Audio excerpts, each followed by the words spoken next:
The Tampa Bay Rays baseball team wants their current home, Tropicana Field, torn down so they can play in a brand new stadium for the home opener in 2028.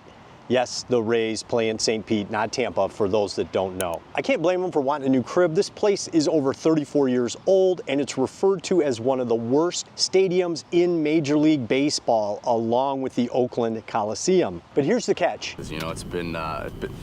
See what I did there? The Rays want the city of St. Pete and the county to split the cost of building the new stadium. So the city of St. Pete, or the taxpayers, are going to be on the hook for $287 million. And let's be honest, it's probably going to cost double that when it's all said and done. Will the city of St. Pete help the Rays build their new ballpark and achieve their dream of playing in a legit stadium we can all be proud of? Or are they going to be playing in Montreal, Canada in 2028? I'll go over everything you need to know in this video, and remember, the only thing I'm an expert on is my own opinion, and I'll be glad to share that with you. You ready to jump in? Let's go. Hey guys, if you're new to the channel, my name is Grant Warrington, and I moved from cold and cloudy Michigan to St. Petersburg, Florida, and I have found a life that I never knew existed. And I believe this is truly paradise in America.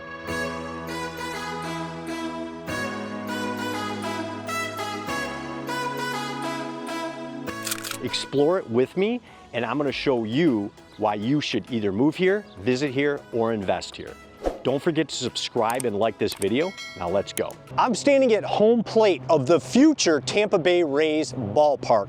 They're gonna tear that building down, move it across the parking lot, and build it right in this exact location. And you know what? I'm gonna be the first guy to cross home plate.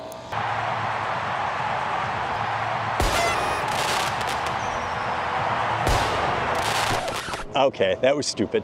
This is not an easy subject to talk about right now in St. Pete because everybody's got mixed emotions on it and tensions are running high. Everybody wants to know who's going to pay for the ballpark, the taxpayers or the billionaire owners? And what about the promise the city made to bring more jobs to the residents when Tropicana Field was originally called the Florida Suncoast Dome? Will the new stadium mean long-term jobs for St. Pete residents? And will the project provide housing for lower income earners?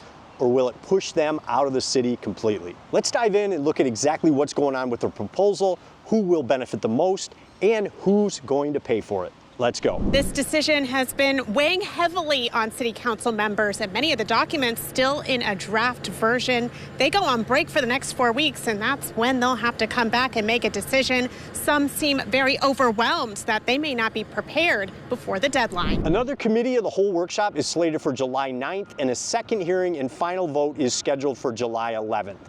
If the final documents aren't ready 2 weeks before July 11th, that vote is gonna get pushed back to July 18th. So guys, I can almost guarantee this thing's getting pushed back to July 18th. A vision for St. Pete at the center of controversy. Fundamentally, this is rotten, in the sense that we're handing over all of this wealth. He's not wrong. According to the agreement, St. Pete's gonna fund $287.5 million. Pinellas County will contribute $312.5 million, and the Rays are responsible for the remaining $700 million to cover the construction of the stadium. The city's also going to sell 65 acres of public land, that's what I'm on right now, for a total of $105 million, way below its appraised value. Tonight, City Council voting yes to move forward with a July 11th decision date, but some members voicing concerns about the timeline. Those were heavy documents. Legally, it was tough to even get through Article 3.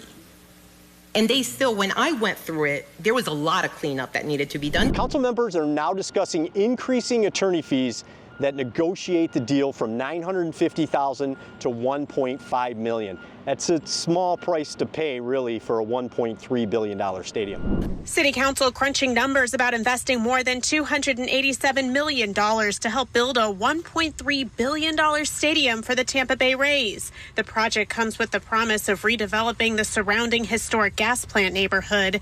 The community dismantled nearly 40 years ago when the city initially cleared the site for what is now Tropicana Field. Okay, they brushed over it, but we're going to talk about the gas plant district. It's called the gas plant district because of the giant natural gas holding tanks that dominated the skyline. This was one of two districts that African Americans were required to live in.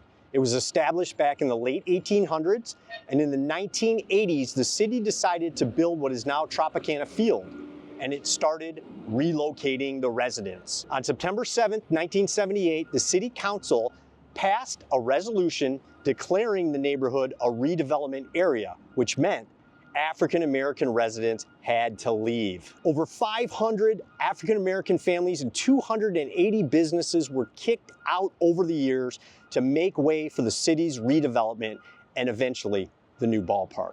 The current mayor, Ken Welch, actually grew up in the gas plant district, so there's a lot of people that want to hold the city to its word of providing housing and jobs to its residents. They can never go back to bring the community that was in the Gaslight District. The plan includes more than 5,000 residential units, more than 1,000 affordable housing units. But critics of the plan say it does not offer sufficient guarantees affordable housing will ever be built. History says it will not. History says that they talk a good game, but they never bring realization to the conversation. I'm pretty sure affordable housing doesn't necessarily have to be built on this project. They can build it anywhere in the city or county. If you know more than me about this, and you probably do, let me know in the comments and let me know if I'm right. At the same time, St. Pete Chamber of Commerce worries about the future if council denies the deal. You want to say no and literally just sit there and have nothing. We have no other plan. And for people to say, well, others will come. The others that are coming, and you can hear them now, they're coming to take this for highest and best use. I'd hate to see the city lose the Rays. This project definitely needs to move forward, but I'll give you my concerns in a minute. So there is concern that if no deal is reached, the Tampa Bay Rays could move to a different city at the end of the 2027 season. The Rays have been talking about playing their home games in Montreal, Canada, but Major League Baseball said, you crazy, no dice. Thanks, MLB. However, if council and ultimately county commissioners give the green light, construction could begin in January. Reporting live in St. Pete, Lenny Supal, 8 on your side. Another hot topic, according to a news article in St. Pete Rising, is the parking.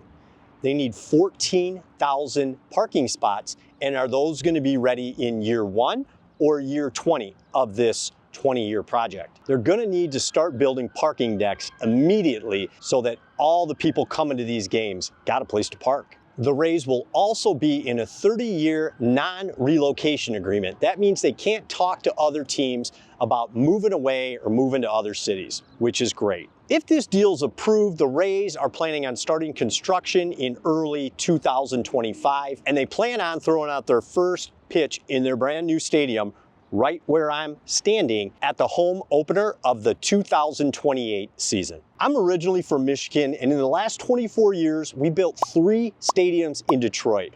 All our sports teams are now playing within a square mile of each other, and I have to say, it is the best thing that happened to Detroit. All the stadiums were subsidized by the taxpayers, just like this one will be. And it's extremely difficult to get things done in Detroit, so I'm very confident they'll get this deal done here. In Detroit, when the games are done, most of the fans head back to the suburbs, and if nobody's playing, the city can be a ghost town during the week. But in St. Pete, you have year-round beautiful weather and a walkable city with endless amounts of things to do, which means people will make a day of the event. They're gonna go out to bars and restaurants and spend that money locally. Now, this new ballpark will get built in 3 years, but the total project is 20 years. And my first concern is that the project won't get built out completely the way they're promising us. Detroit still hasn't developed the land around their stadium, and a lot of it is an empty parking lot that sits vacant and gets used on game days. Look familiar?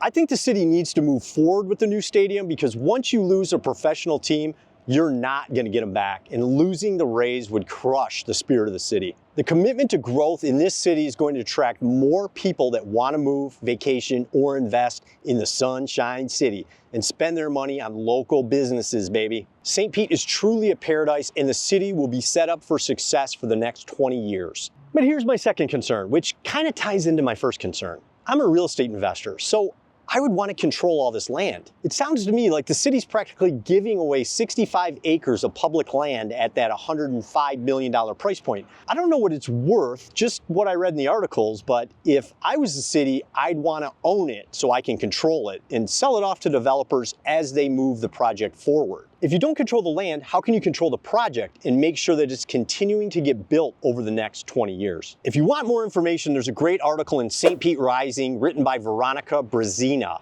that I got a lot of information from. I'll put the link in the description below. If you enjoyed this video, don't forget to subscribe to my channel and like this video. I got another one right here that'll show you the 6 places you never knew existed in St. Petersburg, Florida. You're gonna love it. I'll see you in this video.